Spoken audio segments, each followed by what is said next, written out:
Bradley and you're watching my first video review. Today I'm going to be reviewing the PS3. I've had it for about a year now and it's honestly one of the best consoles out there at the moment. On buttons, also your eject buttons and your slot loaded drive. In here we also have all our connectivity for SD cards, memory stick duos, etc. You have your 4 USBs here as well as your HDD and your internet connection lights at the back. We have your wires towards your TV and the power cable, your on-off switch.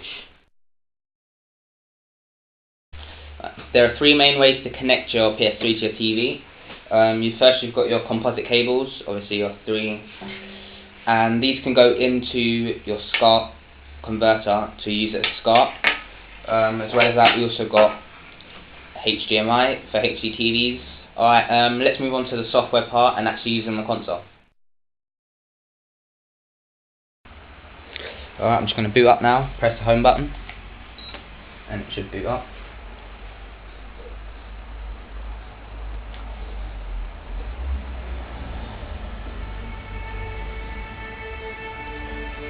Alright, just got your little intro there and then you log into your account.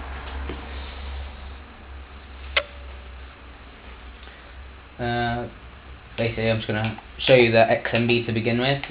First you've got your users, where you can turn off the system, create a new user or use your existing.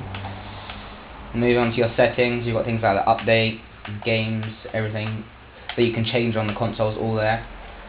Then we've got photos. They're quite cool actually, animations, if I can find you one. Look at some Heavenly Sword. If you start the slideshow,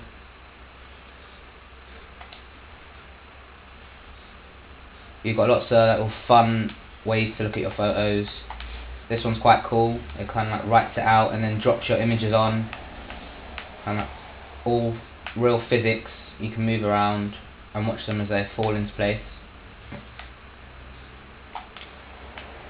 And just look at them in the big picture or zoom in, which is quite cool for looking at your pictures in an unusual way. Right, we've got music. You can set up your playlist or whatever. I have my USB in, so I could obviously go through my USB and pick out my music. And if I just play a tune here, we've got 4 minutes. Basically, got different things. If I press triangle, I get all my options. And pressing square will give you visual player. Basically, it's just switches between the different visual modes. Here we've got quite a cool one which shows images of the Earth. Also got this kind of like the opening sequence to the PS3, and then obviously this kind of flowing one here. Onto videos. If I get some, this is a trailer. You can download in high definition or not.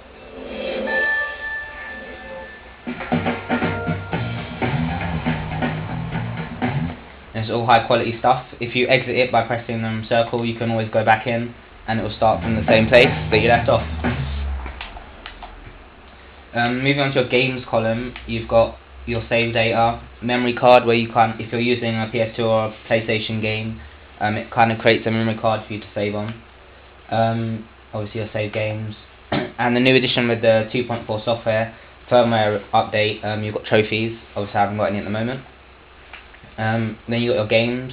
It will kind of load up a little cinematic thing for GTA, and obviously all these are demos just coming down here. Alright, we've got our network here. You can read your manuals online. Remote play with your PSP, so you can control it with your PSP. We've also got the internet browser. It's quite good. It can be a little slow at times, but it's usually quite good. You can use it to go on sites like YouTube if you want, but it does take a while to load, and to buffer some of the videos can take a while. You know the page is loading by a little kind of like pulsing symbol up in the corner, and then it will render out the page like that, and you can watch your videos. What else have I got them? Right, that's that. You can close your browser. You also got internet search. When it loads up, you type whatever you want into this and it will load it straight into Google. Just got your information bar, which loads up all the latest information here. You can obviously choose to hide or have it just scrolling in the corner. Onto the PlayStation Network, you've got an account management and the PlayStation Store. Probably one of the best stores. It's kind of on the level of an iTunes store. It's quite good. You've got your graphics here, going down in columns. Look at the latest, and then you also got your main featured, and then lots of other stuff. Here we've got like E3 press conferences and stuff like that. Alright, moving on, we've got our friends column. We can obviously send messages, do chat, everything like that. You can also view your trophies, little gamer card. I haven't got any of them in at the moment, so 0 trophies, but that's alright. You can also use this to go into a friends and create messages, look at their trophies, and start a new chat. There's a new feature that came with 2.4, which was the in-game XMB. If I load up Folding at Home, which is the project to kind of help with developing medical stuff, you can basically use all the features of the XMB in this. Give it a chance to load. It connects to the university, and all the PS3s that are connected basically work as little supercomputers and it has nice graphics on, which kind of like shows your world map swivel around, and it changes. So lighter sections are obviously daytime, dark sections are nighttime, and these little dots show the users. I'm probably down here somewhere. Alright, if you press the PlayStation button, your game's still running in the background or whatever, but you can access your stuff here.